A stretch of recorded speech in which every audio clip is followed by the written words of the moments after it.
May halimaw na umaatake sa mga isda sa abandonadong pond na ito.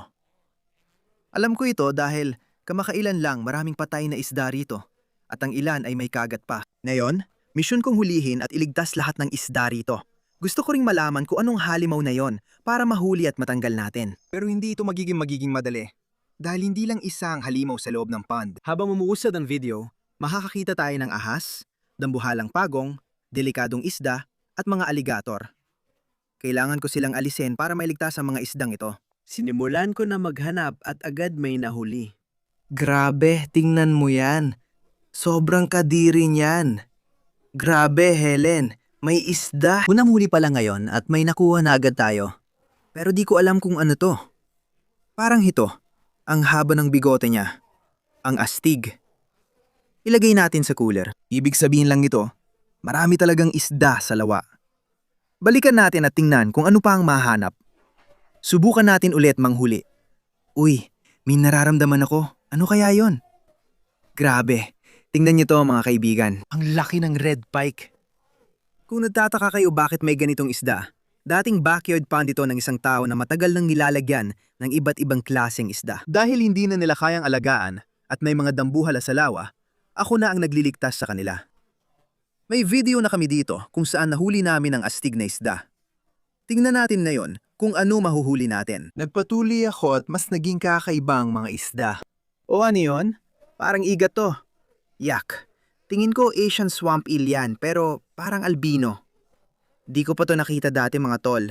Ingnan nyo kung gaano ka weird. Wow! Nakakakuha tayo ng mga astig na isda ngayon. Nagtataka ako kung ano pang nandyan sa ilalim. Bilagay ko siya sa cooler at sa susunod kong lambat, may nahuli na naman akong isda. Grabe, hindi ako makapaniwala. Grabe, isang batang red-tailed catfish to. Ang cute niya mga tol. Red-tailed catfish talaga ang paborito kong isda. At lumalaki sila ng sobra. Sige, ilagay na sila sa cooler at tuloy tayo. Uy, parang may malaking huli. Ano yun? Grabe. Gurami ba yon? Sa tingin ko oo, mga tol. Tignan nyo, ang laki ng albino gurami na yan. Siya na ang pinakamalaking isda na nahuli natin. Pero, pakiramdam ko may mas malalaki pa dito. Ilagay na natin siya sa cooler. Sige, sumalok pa tayo rito. Uy, may nakita ako. Grabe, hindi ako makapaniwala. Helen, tinan mo yan. Ang laki ng royal plako at itsura ng ngipin niya mga pare. Para talaga siyang alien na isda. Mas bihira talaga ang mga to kaysa sa mga normal na plako. At makakita ng ganito kalaki, hindi madalas mangyari. Kaya ang astig nito. Agad, marami na kami nahuling kakaibang isda. Pero hindi pa doon natapos. May nakuha ba tayo? Aray, tinusok ako noon mga pare. Tingnan niyo to. Iyan ay maliit na baby ripsaw catfish na may matitinding tinik. Baby pa lang ito, pero mas lalaki pa sila kaysa rito. Baka makahuli pa tayo ng mas malaki sa video na to. Parang may nakuha ulit akong malaking isda. Oo nga, ano kaya yan? Grabe, ang laki ng Oscar na to. Chill lang pare, sinusubukan ka naming iligtas. Astig mga pare. Tignan niyo kung gaano kaganda yung Oscar. Kahit marami ng patay na isda, maganda ring makitang marami pa ring buhay. Pero di pa rin natin alam kung ano ang umaatake sa kanila. Kinuha ko ang susunod kong lambat at nahanap ko ang unang palatandaan ng posibleng halimaw. Grabe, may nakuha tayong maliit na baby pagong. Ang cute niya mga pare. Ito ay isang maliit na baby softshell na pagong. Ngayon, baka mukhang maliit lang siya. Pero ang mga softshell na pagong ay kilala sa pagiging sobrang agresibo at kilala rin silang kumakain ng isda. Kung may babi dito, baka may mas malaki pa. Pero ngayon, pakakawalan muna natin itong maliit kasi native sila dito. Magpapatuloy tayo. Sige, subukan nating sumalok. Oh, parang may nararamdaman ako. Ano yon? May malaking isda dito. Parang ito yan mga kaibigan. Tingnan niyo to. Grabe, ang hahaba ng bigote niya mga kaibigan. Karaniwan, kilala ko ang mga isda na nahuhuli ko. Pero ngayon, di ko alam anong klaseng isda ito. Kung may alam kayo, i-comment nyo sa baba. Ang ganda niya at ang dami na nating nahuli mga kaibigan. Ang lupit nito, hindi ko alam na mas marami pa palang isda sa lawa at kailangan ko silang mahuli para mailigtas. Kaya tuloy ako sa pagsasala at may nahuli akong kakaiba. Grabe mga kaibigan, isda ba yon? Wala akong ideya kung ano yon. Mukha siyang alien pero maganda siya kahit ano pa siya. Baka knife fish siya. Paki-comment sa ibaba kung alam nyo. May kakaibang isda na naman tayong nakuha mula sa lawa. Tingnan pa natin kung ano pang mahuhuli. Helen, Dalawang isda ang nakuha natin sa isang lambat. Sa tingin ko, parrot cichlid ito. Nabihira nating mahuli. May isa pa tayong isda dito na parang batang gar. Ilagay ko silang dalawa sa cooler, tapos may nakakagulat akong nadiskubre. Grabe! Tingnan mo, may ahas! Ang laki ng ahas na yon. Baka ito ang kumakain ng mga isda, mga tol. Grabe, nahuli ko siya. Tingnan nyo. Kalma lang pare, pakiusap. Sa tingin ko, rat snake o corn snake ito. Hindi sila makamandag kaya okay lang kahit hawak ko. Sa palagay ko, hindi rin sila kumakain ng isda, kaya hindi ito ang halimaw. Alam niyo ba ibig sabihin nun mga tol? Nasa lawa pa rin ang halimaw at hindi ko alam kung ano yon. Nagpatuloy ako sa pag-explore at nahuli pa ng mas maraming isda. Uy, tingnan nyo, may nakuha tayo. Isang albino Asian redtail. Sobrang bihira nito. Mukhang may nakuha tayong maliit na mosquito fish at tadpole. Ililigtas natin ang hito, pati ang tadpole at mosquito fish. Ang lupit nun. Pagkatapos kumuha ko ulit at may nahuli pa akong iba. Dalawa pa ang isda natin dito. Ang tawag ay elephant nose fish. Kita niyo kung bakit. Tingnan ang maliit niyang ilong. Grabe, ang lupit nun. Ito naman ay batang biser. Sobrang prehistoric na mga isdang ito. Parang dinosaur. Ang astig talaga. Nagiging kakaiba na ang nangyayari. Hindi lang isda ang nahuhuli ko. Ano to? Palaka ba yan? Grabe mga tol. Tignan nyo, may nahuli tayong maliit na palaka pero parang kakaiba siya. Di pa ako nakakakita ng ganito. Ay, jumingli pa siya sa akin, ang kadiri. Nalilito ako ngayon. Lumalangoy siya sa pool at di ko alam anong klase siya. Pero alagaan natin siya kasi cute siya. Tuloy-tuloy lang ako at dumarami ang nahuhuli kong isda. Ayos, may huli tayo. Ano yon? Grabe, di ako makapaniwala mga tol. Mukhang maliit na batang Welsh catfish ito. Astig, isa na namang isda ang nailigtas natin. Ano pa kaya ang mahahanap natin doon? Uy, may naramdaman ako. Ano yon? Tignan nyo mga tol, isa na namang pike yan. May pulang pike tayong nahuli kanina. Di ako sigurado sa species nito, pero astig talaga ang isdang to. Habang umiikot ako, may nakita ulit akong palatandaan ng halimaw. May dalawa pa tayong isda sa lambat na to. Tignan niyo to mga tol. Iyan ay maliit na Raphael catfish. Nahuli natin siya at may isa pang isda rito. Mukhang wala talaga siyang isang mata. Nawalan din ng bahagi ng palikpik ang Raphael catfish. Kaya maaring inatake sila ng halimaw, pero nakaligtas pa rin. Kailangan nating malaman kung ano yon. May nararamdaman ako. Siguradong may nahuli tayong isda. Hindi ako makapaniwala. Isang albino Oscar ito mga kaibigan. Ang ganda talaga ng isdang ito. Paborito ko ang mga Oscar, lalo na itong isa. Maraming isda sa lawa na ito. At pakiramdam ko marami pang iba. Subukan natin ang lambat dito sa malalim na bahagi. Siguradong may isda sa ilalim. O ano yon? Isang vulture catfish mga kaibigan. Tingnan nyo. Matagal na rin akong di nakakahuli ng ganitong isda dahil bihira sila. Kaya nabigla akong makahuli dito. Astig talaga. Karamihan ng huli natin ngayon ay galing sa malalim na lawa. Kaya susubukan ko naman sa mababaw gamit ang maliit na lambat. Unang salok dito, tingnan natin ang mahuhuli.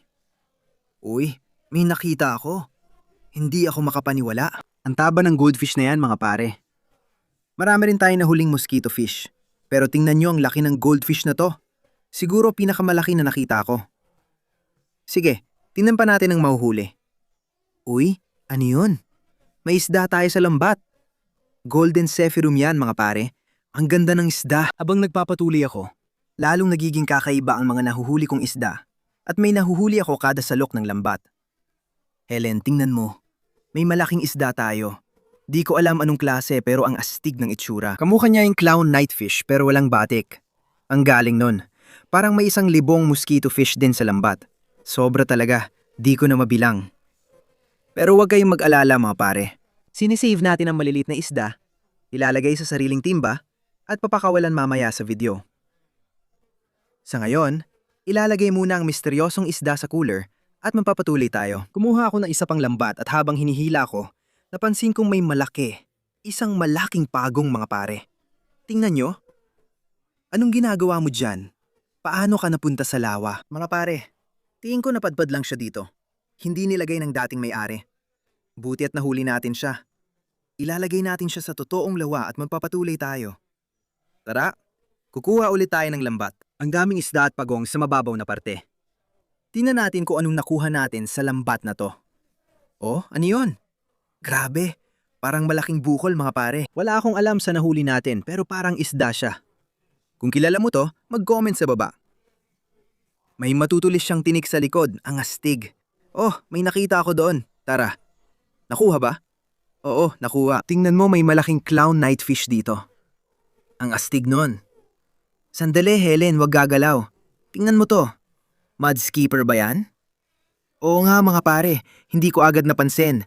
Astig talaga ng mga isdang to. Kilala sila dahil hayaan nilang maglakad sa lupa tulad ng ginagawa niya ngayon.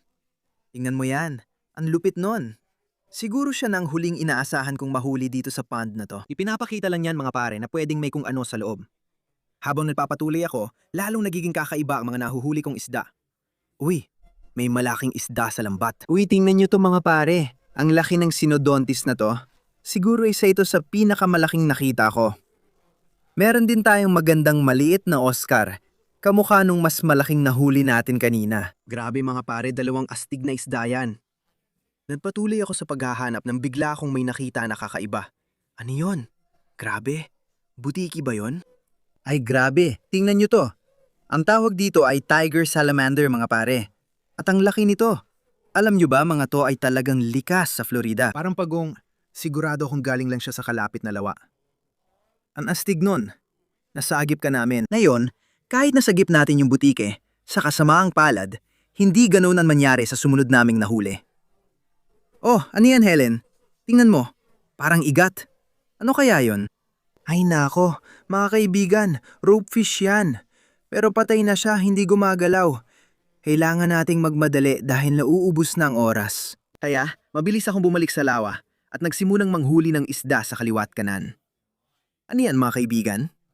Parang isang uri ng hito yan. Tingnan nyo mga kaibigan. Parang gopher catfish ang itsura niya. Pero di ako sigurado. Ang itsura niya ay kakaiba. Gaya dati, may mahabang at maikling palikpik ang isdang ito. Kaya posibleng dito siya inatake. Mabuti na lang at nakuha natin siya palabas. Pagkatapos, nahuli ko pa ng ilang isda at maliit na pagong. Pero habang nagpapatuloy, may nakita akong mas nakakatakot. Helen, tingnan mo sa baba. May ahas sa tubig. Susubukan kong hulihin siya. Heto na, handa ka na? 3, 2, 1. Nakuha ko na. Diyos ko. Ang ganda ng pagkakahuli ko mga pare, sa likod mismo ng ulo. Ito ay brown water snake, kilalang kumakain ng isda. Pero dahil maliit pa siya, sa tingin ko hindi siya ang halimaw na hinahanap natin. Kung makikita mo sa likod ko, ang daming isda dito sa lawa. Simulan na natin gamitin ang lambat para malaman ang mahuhuli. Eto, may isa. Tingnan mo. Pasok ka sa lambat. Mukhang nakuha natin siya. Diyos ko, tingnan nyo to mga pare. Malaking giant garami yan. Pero may mas malalaki pa akong nakita sa loob. Ilagay natin sa cooler at magpatuloy. Oh, may nakuha tayo. Tingnan mo. Dambuhalang Oscar yan mga pare. Ang ganda niya. Sabi ko na sa inyo na may malalaking isda sa ilalim. Tuloy lang ako. Sa susunod na lambat ko, nakahuli ulit ako ng malaking isda. Ang labo ng tubig sa pond na to mga pare. Oh, may isda tayo. Malaking Royal Clown Knightfish yan. Grabe, tingnan nyo to mga pare. Isa yan sa pinakamalaking nahuli namin. Alam nyo ba, kaya ng mga isdang to lumangoy pa atras, kaya mahirap silang hulihin. Sa cooler ka na. Habang naghahanap ako, marami kaming nahuling isda, tulad ng batang Ripso catfish at batang albino paku. Ngayon, nahuli natin yung batang albino paku. Nung hinuhuli namin yung ahas, parang may nakita akong mas malaki. Tingnan natin kung mahuli natin. Ayun, nakuha natin siya. Tama nga ako. Isa itong dambuhalang albino paku. Siguradong nakuha natin ang mga amoeba. Grabe. Kung hindi ninyo alam, ang mga brain-eating amoeba ay isang uri ng parasite na matatagpuan sa mga abandonadong pond. At kapag napasok ang tubig sa ilong mo, may posibilidad na kainin nila ang utak mo at mamatay ka. Kaya isa pa yan sa mga dahilan kung bakit kailangan nating mag-ingat sa rescue mission na ito. Tingnan mo ang mga ngipin ng isdang ito. Kamag-anak sila ng mga piranha. Ibig kong sabihin, tingnan mo yan. Ayaw mo makagat ka nito. Kumuha ulit ako ng sandok at nahuli ang pinakamalaking isda ngayon. Grabe Helen, tingnan mo. Ang laki ng isda natin. Yan mismo ay isang dambuhalang bisher. Grabe. Ang wild nun mga pare. Hindi ko inasahan na mahuhuli ko yan doon. Palagay ko, Ito na ang pinakamalaking isda na nakita ko. Kitang-kita na madaming isda sa ilalim, kaya ilalagay natin ito sa cooler. May naisip din ako. Ito ay isang bitag panghuli ng isda. Ilalagay natin ito rito at iiwan buong magdamag para sana mahuli ang natitirang isda. Ilagyan ko na ng pain at ibinaba na. Pagkatapos, inikot ko pa ang lawa para makita ang iba pang pwedeng makita. Grabe, tingnan mo. Istoryon ba yan?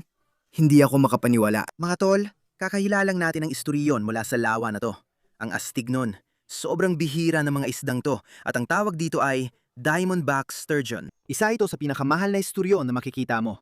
Pero sobrang sensitibo. Kaya agad nating ilalagay sa cooler ang isda at magpapatuloy. Pagkatapos, tuloy-tuloy akong nakakita ng patay na isda at nakakita rin ako ng Oscar na wala ng isang mata. Nagsisimula na akong mawala ng pag-asa. Pero sa susunod kong lambat, nahuli ko ang pinakamapanganib na isda sa ngayon. Ano yun, Helen? Grabe, may kakaiba tayo dito. Yun ba ang iniisip ko? Grabe yun ay isang aba-aba na fish. Isa sa mga pinakamapanganib na isda sa buong mundo. Hindi ako makapaniwala ngayon. Iyan ang pinakamabihirang isda na nahuli natin ngayong gabi. Kilala ang mga ito sa sobrang pagiging agresibo sa ibang isda. Karaniwan, sila lang dapat sa aquarium dahil papatayin nila ang ibang isda. Kaya posibleng ito ang halimaw na umaatake. Ayos, isang halimaw na naman ang natanggal. Pero pakiramdam ko marami pang natira sa ilalim. Nagpatuloy kami at agad akong nakahuli ng isa pang isda. Helen, mukhang may nakuha tayo. Oh, isa na namang ganitong maliit na blobfish. Anong ginagawa mo dyan, pare? Ang wild naman ito. Aray, Diyos ko, aray.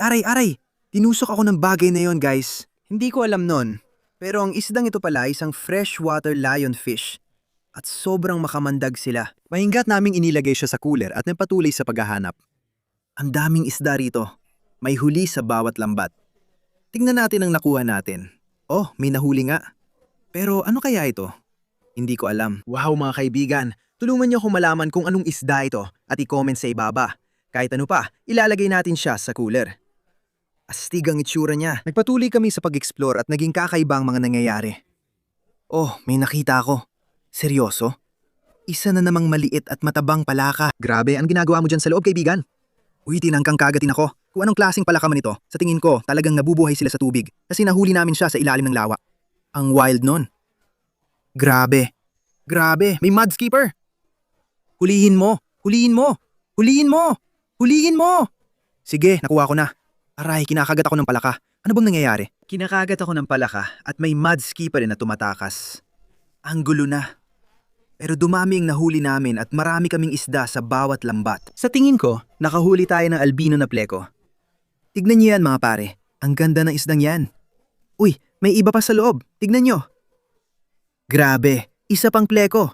Pero iba naman to. Tignan niyo yan. Tinatawag itong Adonis pleko, ang pinakamalaking uri ng pleko sa mundo. Ngayon lang ako nakahuli ng ganito. Pagkatapos ng ilang saluk pa, sa wakas may nahuli na naman akong iba. Hindi ako makapaniwala, Helen. Grabe, yan ay isang freshwater dolphin. Sa unang video, dito nahuli namin ang dambuhalang dolphin. Ito, babi pa lang pero sobrang astig at bihira. Aray, kinukuryente niya ako ngayon mga pare. Alam niyo ba? Kaya maglabas ng electric pulses ng mga isdang to. Kaya bilisan natin ilagay siya sa cooler para tumigil na ang pagkuryente niya sa akin. Ang lupit ng nahuli natin. Kumuha ako ng isa pang lambat at habang hinihila ko, may nakita akong kakaiba. Uy Helen, tingnan mo to. Hindi ako makapaniwala. Sunod-sunod na kakaibang isda mga tol. Yan mismo ay isang platinum red-tailed catfish at sobrang laki niya. Tignan niyo to. Yan na ang pinakamalaki kong nakita. Red-tailed catfish ang paborito kong isda, pero sobrang bihira makakita ng platinum na red-tailed catfish na ganito kalaki. Yung isda na yan siguradong libong dolyar ang halaga. Astig talaga. Pero kahit nasasagip natin ng mga kakaibang isda, wala pa rin tayong alam sa hinahanap nating halimaw. Tuloy tayo sa pag-explore. Sana mahuli natin yon. Tara na, malaking salok sa malalim. Grabe, parang may fire reel tayong nakuha mga tol. Ito ay fire reel, isa sa pinakamagaganda na nakita ko. Pero madulas sila, kaya bilisan natin at ilagay sa cooler, tapos tuloy tayo. Kumuha tayo ng malaking salok, mga tol, at tingnan kung anong makukuha. Grabe Helen, tingnan mo dun. Hindi ako makapaniwala, maliit na pufferfish yan. Ang cute niya, grabe. Kung titingnan mo mabuti, yan ay Cross River Puffer, ang pinakamabihirang puffer fish sa mundo. Bihira na lang ito at nasa $700 ang halaga, nakakabaliw. Nahuli lang natin siya sa lawa at nailigtas. Tara, ilagay natin siya sa cooler. Oh, may nararamdaman ako sa lambat. Siguradong may nahuli tayo. Ano yun? Grabe. Isa na namang albino plako yan, pero mas malaki. Ang astig, mga tol. Tignan nyo kung gaano kaganda ang isdang yan. Ngayon, habang nakakakuha tayo ng kakaibang isda, napansin ko na para malaman kung ano ang halimaw, kailangan ko ng mas malaking lambat. Pero may problema doon. Wala kasing mahabang hawakan yung pinakamalaki kong lambat. Kaya kailangan kong pumasok sa lawa para magamit ito. Kaya yun niya ang ginawa ko. Naku mga tol, nakakatakot ito. Pwede talagang may kung ano dito. Pero para malaman, simulan na nating maglambat. Oh, may nararamdaman ako. May nahuli tayong malaking isda, Helen. Ano yan? Ay, malaking freshwater shark. Hindi ko inasahan to mga tol. Tignan nyo. Ngayon, kahit tawagin silang pating, duda kung sila ang umaatake sa lahat. Dahil kalmado lang sila at hindi kumakain ng ibang isda. Tinawag silang pating dahil sa palikpik nila sa likod at mukha rin silang pating. Nilagay ko siya sa cooler at bumalik sa lawa. Subukan nating lumalim pa at tingnan ang makukuha. Malaking huli. Tara na. Oh, may nararamdaman ako. Malaki ito kung ano man yon. Grabe, tignan mo yan. Malaking red tail. Ang astig nun. Mas malaki yan kaysa sa nakuha natin kanina. Tignan niyo mga tol. Halimaw sa lawa yan. Matuloy akong naglamb at agad kong napansin na punong-puno ng freshwater shark ang lawa na ito. Oh, grabe. May biglang umatake sa akin mga tol. Kumuha ako ng isa pang lambat at nahuli ko siya. Parang mas malaki pa ito, Helen. Meron na naman tayong halimaw na isda. Isang dambuhalang freshwater shark. Mas malaki pa ito kaysa sa una. Tignan niyo mga tol. Mga tol, kung may dalawa na, baka madami pa. Ilalagay ko to sa cooler, kasama nung isa, at magpapatuloy tayo. Parang may nakita akong malaki. Tingnan natin kung mahuhuli. Grabe, basang-basa na ako. Napuno ng tubig ang waders ko, ang lamig. Sandali, parang may nakuha tayo sa lambat. Tingnan nyo, may malaking albino na isda sa ilalim. Ano kaya yun? Mga tol, tingnan nyo to. Ang laki ng albino Asian red tail lahito na to. Siguro pinakamalaki na nakita ko, ang taba pa niya. Ang dami niyang nakakain doon. Astig talaga mga tol. May nakuha na naman tayong dambuhalang isda.